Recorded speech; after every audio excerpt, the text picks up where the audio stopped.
Hello, hello. Okay, I wanted to hop on here because if you're in Utah, I don't know what other states like when kids get out of school, but our kids got out of school May 24th. And so we have them back for the summer. And so I just wanted to speak to being able to lighten the mental load and being your most empowered self this summer. Because I think a lot of times we're taught, like, oh my gosh, our kids are going to be home full time. What are we going to do? And here's what I want to say to that: you are freaking in charge. Like, you are in charge of what this looks like for you. I think that sometimes we think that we're not, and we actually find, like, based on this book I'm reading, there is a part of us in there that finds joy in being able to complain about life, being able to be like, oh my gosh, like, I'm not going to be able to enjoy my summer. My kids are going to be home. There's a part of us that takes joy in that, and that's okay. That's completely normal. It's part of like this duality, right, of the human experience where we can love our kids to pieces and we also need space from them. And we can love our kids to pieces and they drive us freaking crazy sometimes. And so this is completely normal, but I want you to realize you are in control of what this looks like for you. You are in control of how you spend your time. You are in control of how you spend your summer, and you are in control of the way that you feel about all of it. And I know sometimes it really sucks because it is easier to just like put the blame on somebody else or something else or some external circumstance. But when we really want to step in and be our most empowered selves, our most powerful selves, we have to take our power back. We have to realize that we are in control of any and all situations that occur in our lives. And this doesn't account for like things that happen, right? Things that are out of our control. I'm just talking about the controllables here. Is sometimes we like to offload that onto external circumstances and situations, and that's just simply not true. So, I'm going to talk to you today about the mental load that we carry as moms in many different areas of our lives, because I think that we don't realize how much is truly on our plate. I understand that a lot of times, especially for me, I felt really overwhelmed all the time, super frustrated. I just wanted help. I was tired of being the naggy mom. I didn't know how to ask my husband for help. And maybe this is a situation that you're in and you're like, I just don't know where to begin. Let's begin by becoming aware, right? We cannot change anything that we are not aware of. And so let's start to recognize where we are carrying mental loads that we do not need to be carrying for other people. And the first one I want to talk about is the home. So this is not a person. This is our living space. This is where we spend our time. This is where we wake up every single morning and walk out to our kitchen. Is it clean or is it messy? Do you have a house full of clutter? I have never been like a real cluttered person, but we have had a lot of stuff at some points, and I would just find more and more bins to put them in, more and more places to store all the shit, and that got old real fast. And so here are some things that we did to really help with that. One, I took a lot of stuff to the Goodwill. I donated, I sold what I could, but sometimes this is just kind of the point I've gotten to is like selling can be more of a hassle than it's worth for certain things. So small things I have just found it's just like it's not worth the hassle and the time. And I honor my time so much more now than I used to. And so taking time to meet somebody at a park or let them come pick up an item and pay me $10 took too much time and effort. It just wasn't worth it anymore. So, but that's beside the point. So think about your home and think about the environment that you're in, because the environment that you are in more often than not plays a huge role in how you feel emotionally. It can affect how you feel physically, and it can affect how you show up as a person. So for me, I felt like I was constantly cleaning up toys. I had the first granddaughter on one side of my family, and so she got a little spoiled. Like, she got a lot of stuff. And I finally had to set a boundary with the family, and I was like, please stop buying my kids toys. We had to do this on both sides, because even my husband's mom, she also like loves to buy, like, I think that's just like the fun part about being a grandma, and I am not a grandma, and so I don't know what that's like yet, but we did have to set that boundary and say, okay, we don't need any more toys. Like, she's got plenty. Please stop buying toys. And so we just put a boundary in place, because you get to control what comes into your home. And a lot of times we think that we have to accept this gift and accept it with gratitude. And then we need to keep it, because if that person comes over to our house and they see that they don't have that toy, they're going to ask about it. And then it's going to be a real awkward situation. And let's just call BS on this right now. Let's just not get the toys and draw that line and say, please don't buy my kids any more toys. I now send both grandparents links to things that my kids want for any holiday or any birthday that they might get them something for. And I'm like, please get them this or this. And it has worked out so good. Nobody got offended, and it was great. So just, those are just some ideas that I threw out there on the fly. So but I want you to look around at your home. How does it feel? How does it feel when you wake up in the morning? Do you wake up every single morning to a sink full of dishes? Do you wake up every morning to laundry piles around your bedroom? Do you wake up every morning to clutter all over your bathroom counter? Like, what is it for you about your environment that is not feeling good right now? Maybe you don't like how your house is decorated. This is where I'm at. I don't like how my house is decorated, but our house is currently for sale. So I'm like, I'm actually not going to do anything about it right now. And I've made peace with that. Like, I'm okay with that. And so I want you to do the same. I want you to look around your house and bust out a notebook and just say, what is not working? And if it is clutter, ask yourself where you want to start. I always suggest starting in like the kitchen or a bathroom, because those are more non-emotional items. And so it's easier to get rid of things. I am finally hitting the point that I am getting rid of some of my kids' clothes that they wore when they were little that aren't necessarily timeless. I'm like, why am I saving this? This is dumb. And so I have gotten rid of things with a lot more vehemence lately. And I have had to drive away from Goodwill and like stop. They have like a little stop sign before you like turn out. And I stop at that stop sign and I'm like, I am safe to get rid of this. This is okay. I can buy more if I ever need any of those items again. I will be able to find it again. Like, it's just so interesting how much difficulty I have had just getting rid of things. Some of it starts really easy, right? Old lotions, shampoo bottles, whatever, makeup that I tried and didn't use, but I didn't want to throw like a whole bottle away. I finally was like, screw it. I'm never going to use it. And then I have had an experience where I have used a really old lotion and ended up breaking out in hives all over my body. And the doctor was like, you need to throw that away. You should not keep lotion that long. So that made that easier to get rid of. But I want you to think about, what are those things? And so that is on the home. Look at your environment, look at your home. Maybe it's a car. Maybe it's your car. I also like a clean car. I do not like to drive around in a dirty car. And we also spend a lot of time in our cars typically. So look at your environment that you live in, look at your cars, and just see what's not working. And then decide a small place that you want to start and get started. Okay, the next one is kids, the mental load that we carry for our kids.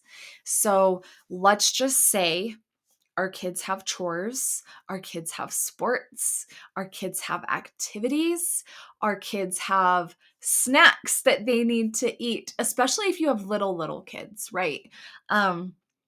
There's some days I'm like, fend for yourself, children. Like, fend for yourself. But I want you to think about how much you are trying to keep track of, again, in your mind, right? The mental load that you are carrying here. So if it's chores, you are trying to remember what your kids need to get done for the day. You are trying to remember what chores they need to get done. This is where like the naggy mom thing comes in. It's because you are not teaching your kids to internally motivate themselves, and there is no consequence, but you are the one reminding them, you are the one nagging, so now they can blame you when life sucks, and that is not what we want to teach our kids, right? So I actually do have a free guide. It's a boundaries guide. So if you want help, it's a little chore chart that we created in our home back in January of 24. And it has worked so well. And then my little boy's therapist, after we met with her, she's the one that gave me a lot of this information on how to internally motivate our kids to actually get their chores done without us even asking. And so I want you to think about the chores that you are tracking in your mind that your kids do on a regular basis. I'll give you some ideas here just so that it's a little more simple for you to come up with some if you don't have any. About the time my kids hit maybe 5, 6 years old, they started putting their own clothes away.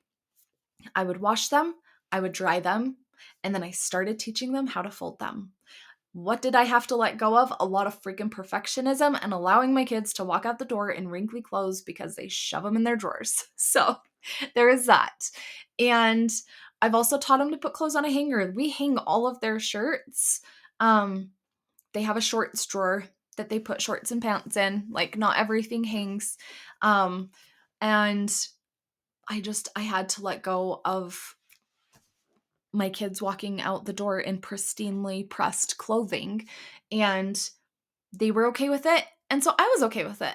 And I think a lot of times we place on our children, especially in this area, mismatched clothes is something else they wear, but that's a whole other story. But like, we are afraid of what people are going to think of us as a parent, right? If our kid's in wrinkly clothes, what's the teacher going to think? And here is what helped me get past that, especially when it came to them, because I hate putting clothes away. I don't know if you like it. I don't like it.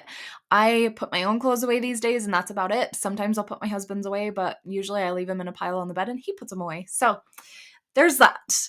But something that I like to think about when my kids go to school in either mismatched clothes or something super wrinkly, I'm like, I just picture their teacher looking at them and being like, that is so cute. They must have dressed themselves today.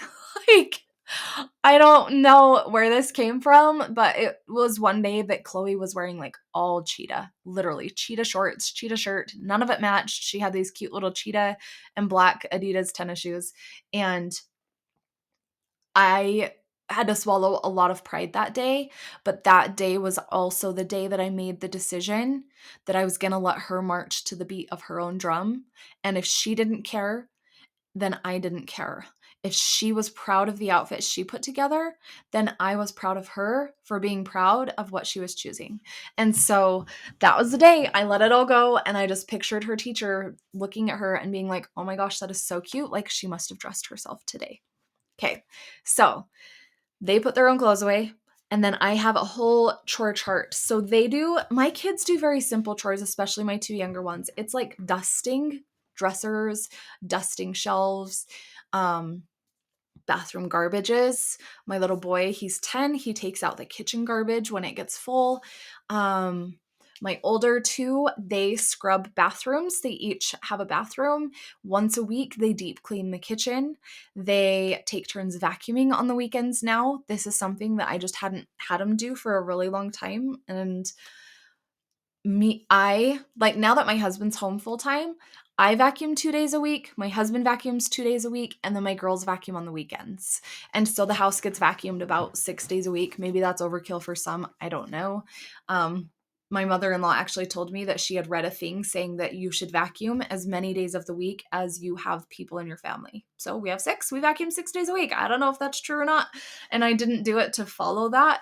But I like vacuum lines. I don't know about you, but I also like a clean house. And especially in the summer with the kids like running in and out, back and forth, outside, inside, we do take shoes off, but still, like, my mind is blown at how much comes out of the carpet every single week. And so we just vacuum every day, but my girls help. And then also on the weekends, my girls take their turn doing laundry for everyone. And so finding ways based on the ages of your kids. So my 10 and my 8-year-old are the ones who do the smaller chores. They wipe kitchen counters in the morning. One of them does the morning, one of them does the night. They do the bathroom garbages, they do the kitchen garbages, they dust. Chloe will also wipe doorknobs and light switches, and then they clean our home gym. They just vacuum it and then mop it. Do they do an amazing job?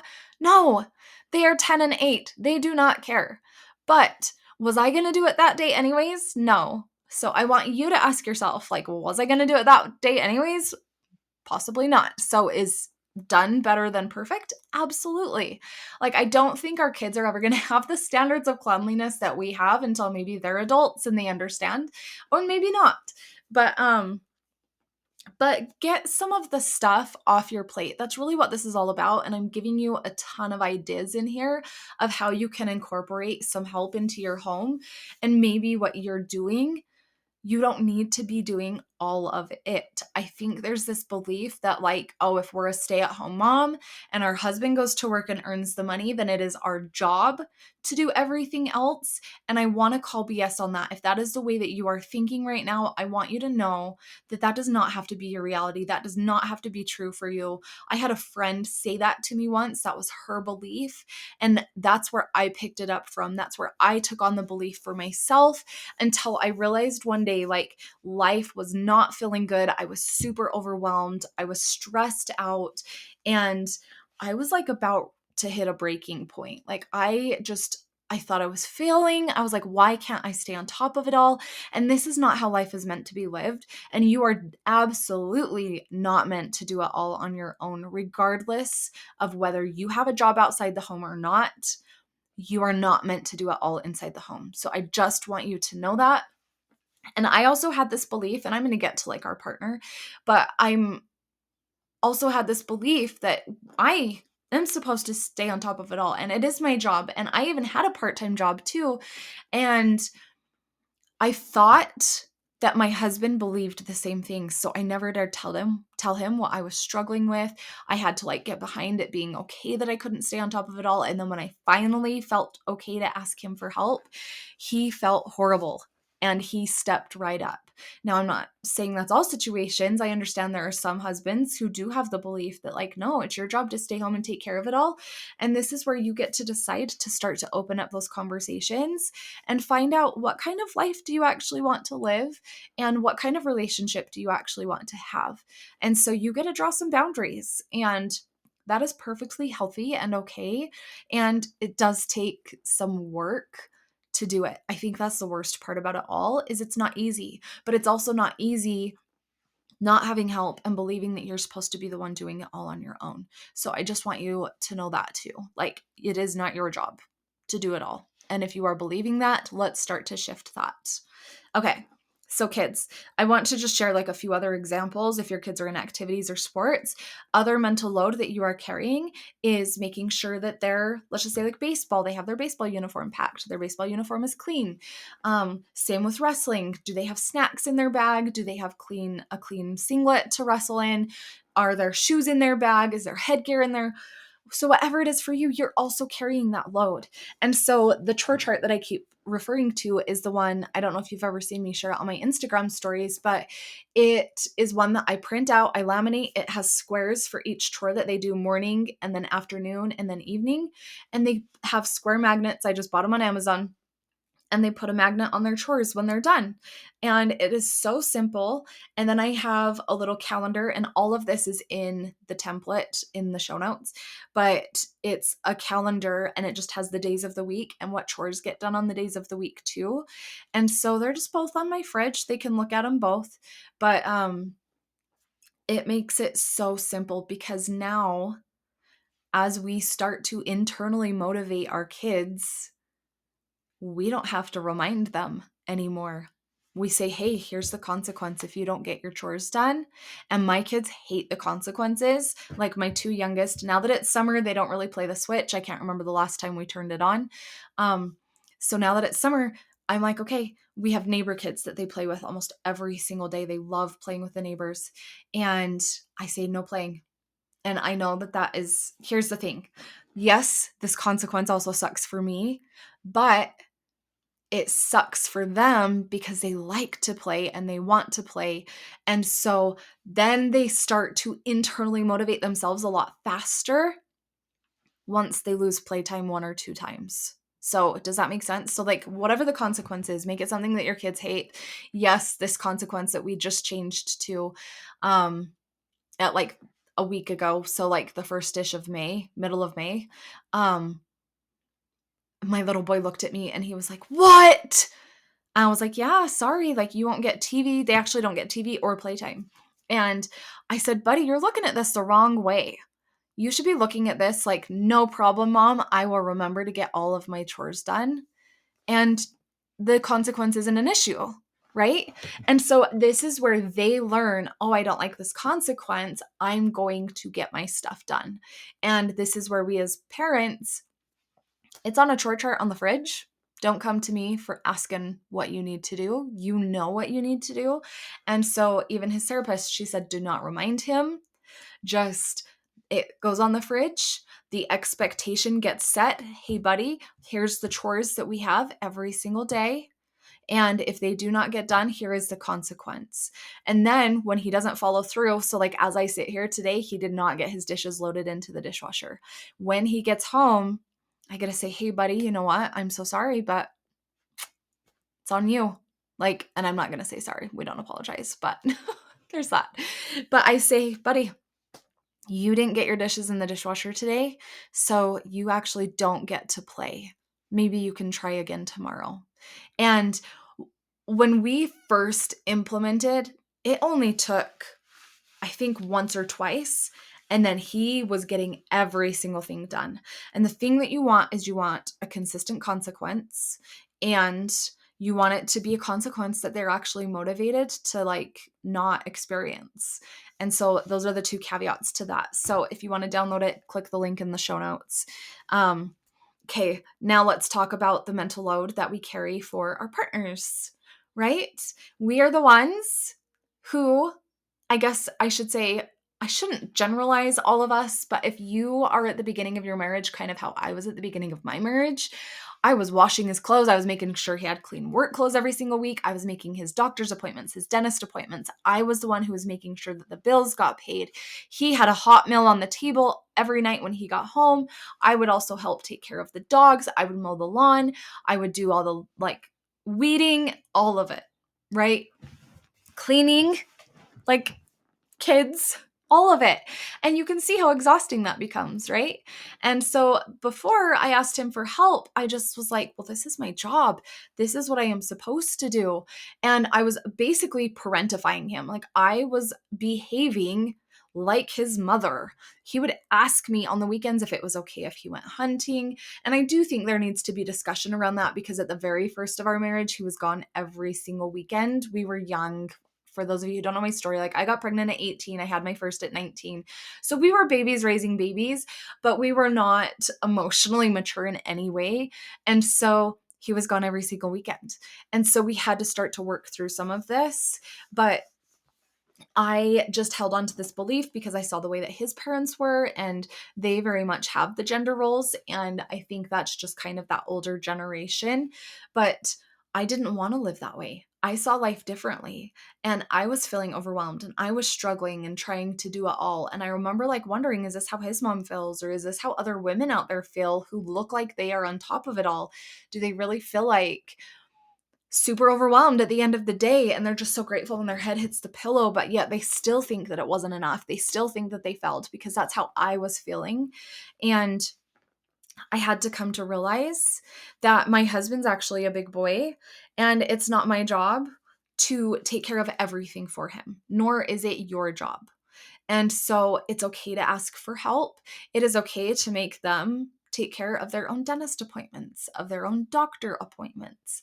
It is okay to make sure that if they are going to leave a pile of clothes on their side of the bed, I just quit picking it up. And then there were a couple weeks that he was like, babe, do I have clean work clothes? And I was like, I don't know, do you?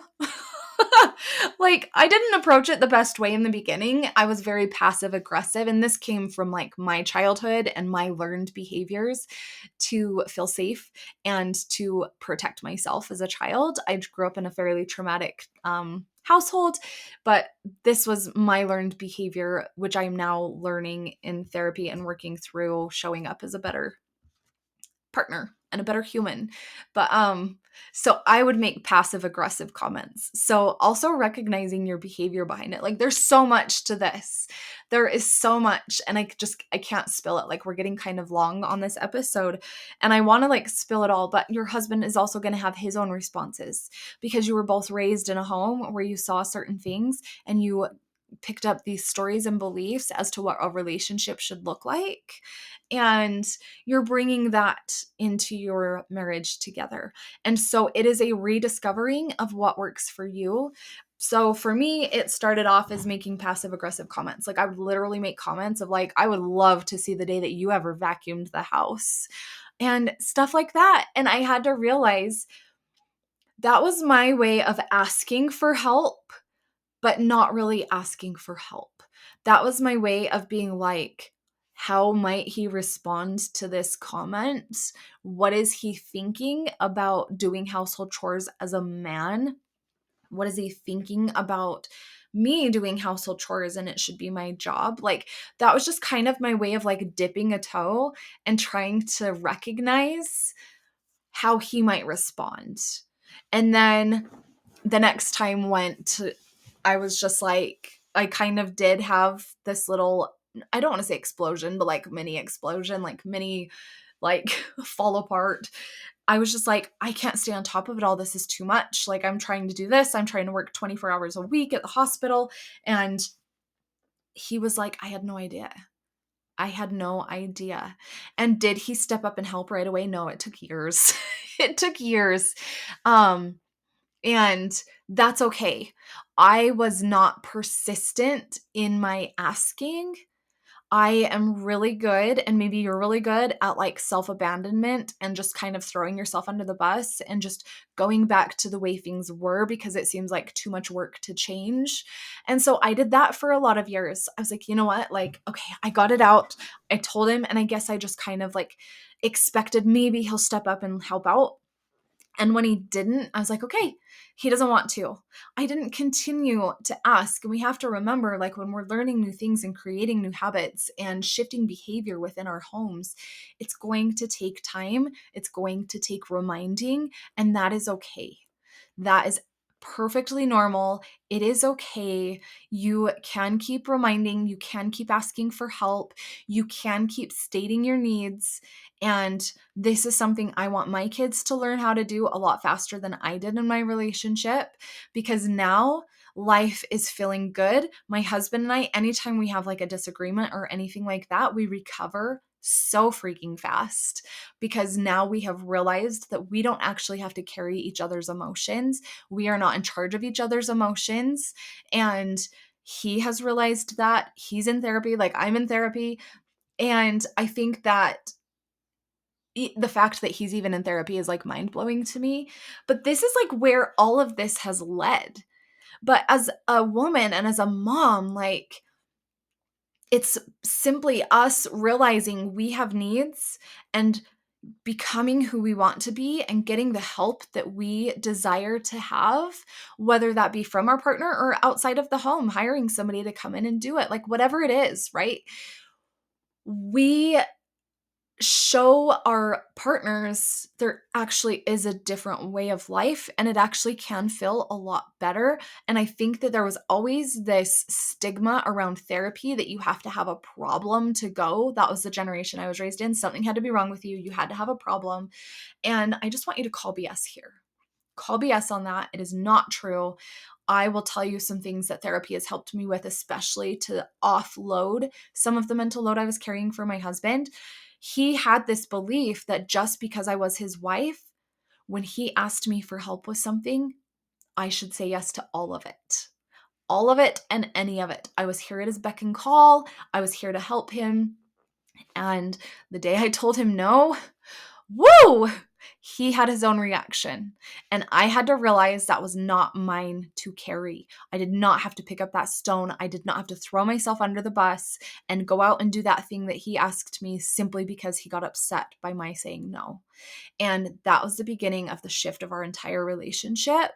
And it is so much better now. Is it perfect? No. Is any relationship perfect? No. And I don't ever want to give you that idea, but we recover faster from any disagreements. He is supporting me and helping me, and he is realizing that our kids are watching the example that we set, not only as individuals, but as a couple. And this is what I want for you. And it all starts by offloading the mental load you are carrying, the unwritten manuals that you have as to how you believe you should show up as a wife, as a mom, as a woman.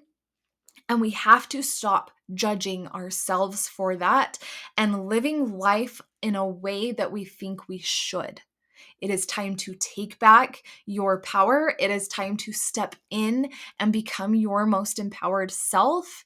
And this is how you start to do that. We have to offload some of this mental load that you are carrying so that life feels lighter, you feel more in control, you feel supported as a wife, as a partner, as a woman, as a mom, you feel supported, and you no longer are telling yourself or your ego telling you, you are a naggy mom, you're asking for too much, you're not doing enough. This is all BS. And I just want you to know that now. It is all BS. You get to choose how you live your life. You get to choose to ask for support. You get to choose to stop self-abandoning, stop throwing yourself under the bus and just being like, well, this is just the way life is. This is not just the way life is. Life is what you create it to be, but you do have to put in some work to make it happen.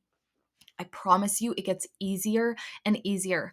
And if you want to continue to live in the hard, it's going to be hard forever. If you want to do some hard work up front to live an easier life on the back end of that work, then I promise you that is where it's at. That is where I am at in my relationship. I am not having to ask for quite as much. I am not having to nag at my kids to get their chores done. And this is what I want for you. I never, ever thought I could be here. My husband was raised in a house with some serious gender roles, some serious beliefs. He brought some of those in, and we have worked through those. Does it take time? Yes. But if I had to live my life until the day I died, wishing I had more help from those around me, wishing I had more support, wishing I could feel less overwhelmed, believing I was the naggy mom, I didn't want to live my whole life like that. And for what? For your kids to move out of the house and then suddenly you're left in a loveless marriage and you don't even know how to communicate with each other because you've just self-abandoned the whole time and now you just resent your husband and he's got it off easy. He's done nothing. I take care of everything. That is the resentment that grew within me. And it is gone. He has stepped up to the plate. And I believe that if you are in a relationship where your partner truly cares about you and he truly cares about supporting you, then they're going to do the same. They're going to step up. They're going to help you out. They're going to support you. And life is going to feel so much better. That is all I have for you today. Let's get some of that mental load off. Enjoy your summer. Enjoy your summer with less on your mind and less on your plate. And I will talk to you next time.